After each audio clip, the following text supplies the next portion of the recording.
Isang magandang araw muli sa inyong lahat. Ito si Jello Pars, Organic of Filipino Farm. Today, nandito tayo sa farm at binisita natin yung mga tanim natin dito.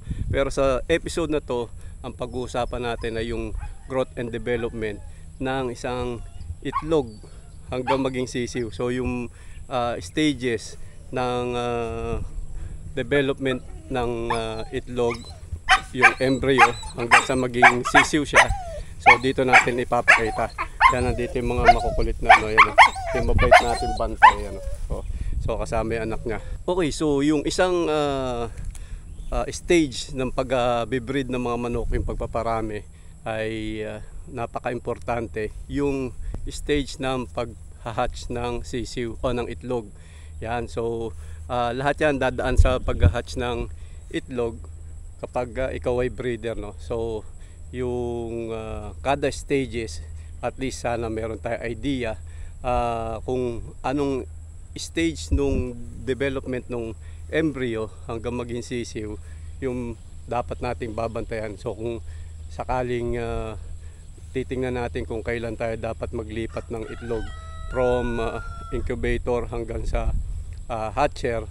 So dito sa papakita ko mga videos, magkakaroon kayo na idea kung anong age nung itlog meron ng mga sisiw yung mga itlog nyo.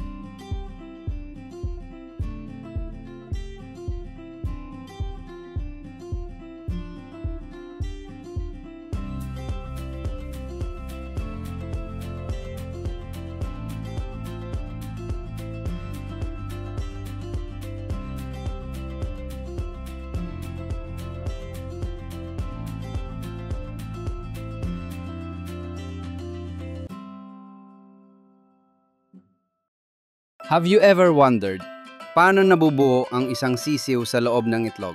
Today, we'll take a closer look at the incredible 21-day journey of a developing chick. Mula sa simpleng egg hanggang sa pagiging isang sisiw. Day 0, fertilization. Nagsisimula ang lahat sa fertilization. Hindi lahat ng itlog ay nagiging sisiw. Only fertilized eggs. Once fertilized, nabubuo ang blueprint ng life. Parang complete instructions kung paano mabubuo ang chick. Days 1 to 3, the beginning of life. Sa unang araw pa lang, nag-a-activate ng embryo. Sa day 1, nagsisimulang mabuo ang nervous system. By day 2, nagkakaroon na ng heart tube at tumitibok na ito. Nakakagulat pero yes, the heart starts beating very early. Sa day 3, nabubuo ang eyes. Makikita na ang dark spots na magiging mata ng sisiw. Days 4 to 7, rapid development. Sa araw na ito, mabilis ang pagbabago. Day 4, mabubuo ang wings and leg buds. Meaning, may tiny arms and legs na siya. Sa day 5, nagsisimula ng umusbong ang beak. Pagdating ng day 6 to 7, mas visible na ang shape ng chick. The embryo becomes more recognizable with the forming head, spine, and early feathers. Dito mo makikita how fast life grows. Days 8 to 14, strengthening and forming features. From day 8 to 14, nagiging mas active ang development ng chick. Lumalakas ang kanyang mga buto, organs at muscles. Nabubuo ang claws, eyelids, and real feathers. Sa panahon na ito, gumagalaw-galaw ng sisiw sa loob ng itlog.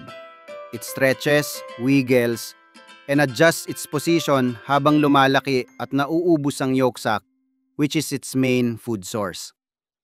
Days 15 to 18, final growth stage. Habang papalapit ang hatching day, halos fully formed na ang chick. It fills almost the entire inside of the egg. Ang natitirang yolk sac ay hinihigop niya paunti-unti. Ito ang magiging baon niya for the first 24 hours after hatching. Sa stage na ito, nagpo-position na siya with his head tucked under his wing, facing the air cell, para itong preparation for birth. Day 19 to 20, internal piping. Sa day 19, the chick does internal piping.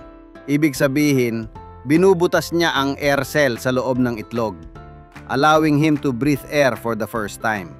Dito rin, nagsisimula tumibok ng mas mabilis ang puso. Maghihintay siya ng ilang oras para lumakas. Hindi nagmamadali ang sisiw. it takes time to build energy. Day 20 to 21, external piping and hatching. At last, time to hatch. Using the egg tooth, isang maliit na pointed tip sa tuktok ng beak, the chick cracks the shell from the inside. Ito ang tinatawag na zipping. Dahan-dahan niyang iniikot ang sarili niya habang kinakatok ang eggshell sa isang linya hanggang mabuksan niya ito. Unti-unti siyang lalabas, basa, mahina at nanginginig. Pero after a few hours, magiging fluffy na siya, ready to meet the world. From egg to chick, this 21-day journey shows us how miraculous life truly is. Mula sa napakaliit na embryo to a fully formed chick ready to explore life, every day is a miracle. At yun po yung stages ng growth and development from egg to chicks. Sana po ay may natutunan kayo at nagustuhan nyo yung episode na to. Kung nagustuhan nyo yung episode na to, please like and share itong video at subscribe na rin po kayo sa channel namin. At yan po yung episode natin para sa araw na to. Maraming salamat po doon sa mga patuloy na sumusubaybay sa ating channel. At para naman doon sa mga bagong bisita ng channel natin, please subscribe to our channel. Hit the notification bell para sa ganun ay ma-update kayo every time maglalabas kami ng bagong videos, tutorial videos, at mga informative videos na tulad nito na talagang ginawa para sa inyo. Muli, ito po si Jello para sa Organico Filipino Farm. Ang Organico Filipino Farm ay tungkol sa tips and ideas sa agriculture, natural farming, at most especially sa free-range chicken raising.